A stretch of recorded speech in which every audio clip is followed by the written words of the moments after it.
ہجرت و جہاد کی شرط لازم التزام جماعت۔ یہاں یہ سوال اپنے سامنے رکھیے کہ کیا ہجرت و جہاد کے یہ فرائض ایک منظم اور متحد جماعت کے بغیر بھی ادا کیے جا سکتے ہیں؟ کیا کوئی شخص اپنی انفرادی حیثیت میں ہجرت اور جہاد کا حق ادا کر سکتا ہے؟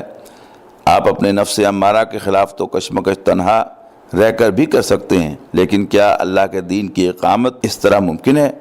کیا کوئی فرد اپنی ذاتی حیثیت میں اتنا طاقتور ہو سکتا ہے کہ وہ اسلام کے نظام عدل اجتماعی کو محض اپنے زور بازو سے نافذ کر سکے؟ ظاہر ہے کہ اس سوال کا جواب صرف نفی میں ہو سکتا ہے، لہذا اگر ہجرت و جہاد فی سبیل اللہ کا حق ادا کرنا ہے تو یہ کام ایک منظم جماعت کے بغیر ناممکن ہے۔ اگر اقامت دین کی جد و جہد فرض ہے تو یہ فرض ایک منظم جماعت کے بغیر محض انفرادی طور پر ادا نہیں کیا جا سکتا، اس کے لیے ایک جماعت کا ہونا لازم ہے۔ چنانچہ زیر مطالعہ حدیث میں یہ نقطہ خاص طور پر قابل غور ہے کہ حضور صلی اللہ علیہ وسلم نے سب سے پہلے جس بات کا مسلمانوں کو حکم دیا وہ التزام جماعت ہے، یعنی مسلمانوں کے لیے یہ شے لازم کی گئی ہے کہ وہ اپنے آپ کو ایک جماعت کی شکل میں منظم رکھیں۔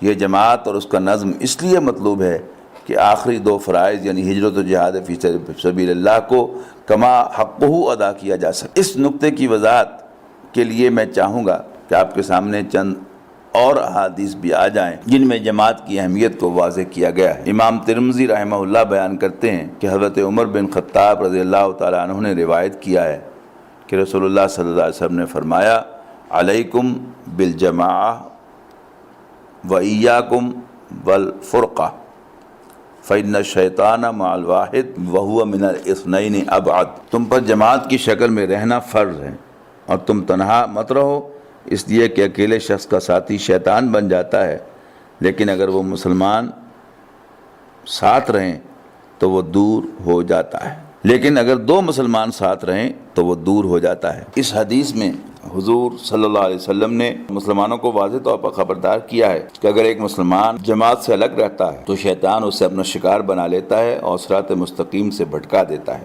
ایک دوسری روایت ہے کہ عبداللہ ابن عمر رضی اللہ تعالیٰ عنہ کہتے ہیں کہ نبی کریم صلی اللہ علیہ وسلم نے فرمایا، ید اللہ مع الجماع ومن شذ الی النار۔ سنن ترمذی ابواب الفتن عن رسول اللہ صلی اللہ علیہ وسلم باب ما جاء فی لزوم الجماع۔ اللہ کا ہاتھ جماعت پر ہے، جو شخص خود کو جماعت سے کاٹ لیتا ہے وہ آگ میں ڈالا جائے گا۔ مراد یہ ہے کہ اللہ کی مدد اور حمایت مسلمانوں کی اجتماعیت کے لیے ہے، نہ کہ افراد کے لیے۔ اگر ایک شخص اجتماعیت سے خود کو کاٹ لیتا ہے تو پہلی حدیث کی روح سے وہ شیطان کے لیے نرم چارہ ثابت ہوتا ہے جو اسے صراط مستقیم سے بھٹکا دیتا ہے، اور اس طرح آخرت میں ایسا شخص جہنم کا مستحق بنتا ہے۔ اس سلسلے کی تیسری روایت اصل میں حضرت عمر فاروق رضی اللہ تعالیٰ عنہ کا قول ہے، اور علم حدیث کی روح سے یہ بھی حدیث ہی ہے۔